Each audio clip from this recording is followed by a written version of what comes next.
guarded by, there are no police vehicles, they are guarding ministers. There are no policemen hunting down thieves, they are guarding the thieves in the form of ministers. You know? All that is money daily, allowances, what? Fuel, moving up and down. We must demand that immediately, before the new budget, before July, this money should come to the people of Uganda. We should not have more than 15 ministers. United States of America, which has the largest economy on earth, which has a population of 300 million people plus, has 15 ministries and 15 cabinet ministers. So, why should 40 million poor people need all these people? They are advisors. All ministers, the work of ministers is to advise the president.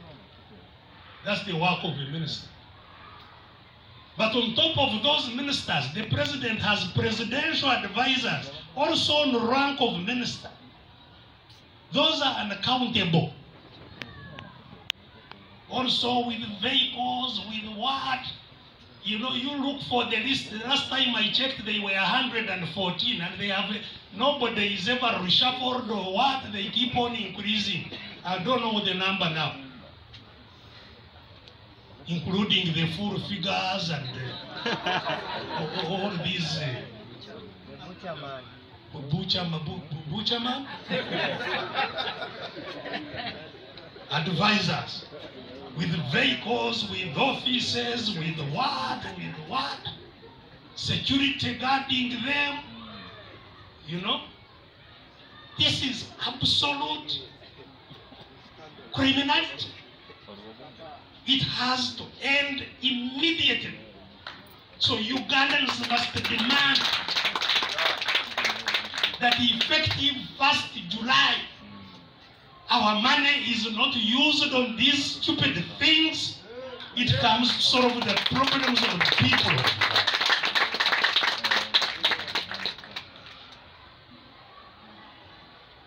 All these RDCs all over the country. RDC also has guards guarding RDC.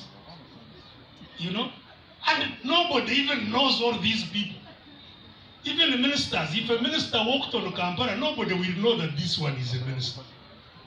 So what do they fear, even to have all these things surrounding them? RDCs have security, have vehicles, have what? What do RDCs do? They were supposed to be representatives of central government in the district. Now the cow had been decentralized. Cow was re-centralized. So now you have 2 central government representatives in the district, cow and RDC. Why? So RDCs and their deputies must head for home to plant cassava so that cassava can increase in the cassava republic. By July, no salaries for RDCs and all these useless people. We must make it clear, draw a line in the sand.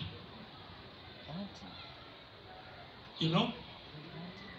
Even the structure, said the size of government. We all must rationalize government. Why should we have 529 members of parliament? Why? And every election they increase by so many of poor people. And then each one we have to buy a vehicle of 200 million. And each one we have to pay so much. And once they get there, they also add on their own things. You saw now they have put 193 billion on top of what they were earning, while the others remain the same or are even going down. You know? This is not on. And right-thinking members of parliament should actually oppose this. They justify it that because they are ATMs of the constituencies, everybody in the constituencies is demanding government services from them. Why should they allow that? Government services should be provided by those supposed to provide them. Why should a member of parliament be the one buying an ambulance? What is the government doing? And using the money of the government. Because the member of parliament takes money from government to buy the ambulance. Why? Why not put it in the Ministry of Health, where it can be most effectively used? So, things must change, and must change quickly, now. It must change. No time for playing around. No. This is not a situation where Museveni, will bluff his way out of a crisis. No. This is no time to tinker around the edges of a problem. No. We must face the crisis head on and solve it. The people who have stolen our money, and they are known, they are here in town, all over there. Officially found by parliament, this one took 60 billion, that one took how many billion, this one took these billions. Nothing happens. This money must come back to the people of Uganda. It goes to solve these problems. It must be the demand of the people of Uganda. Bring back our money. It solves these problems. You know? We said since last year that our forces shouldn't go to Congo, where billions upon billions have been spent. We are now constructing boreholes in Congo, constructing I don't know what in Congo, roads, on top of maintaining troops there. The only credit I have had from the military is that they dispersed the ADF. Now, that is a joke for anybody who has any knowledge of military engagement. Of course, ADF is a guerrilla force. Maybe the young people who are in Congo, the Muhangas, didn't live through guerrilla life and think that dispersing a guerrilla is an achievement. That's a normal thing. Once the government troops come, you disperse. That's the automatic thing you do. Because they have concentrated, you disperse. So that they themselves have to disperse to chase all of you. And once they disperse to chase all of you, you come back again and knock one by one. That is...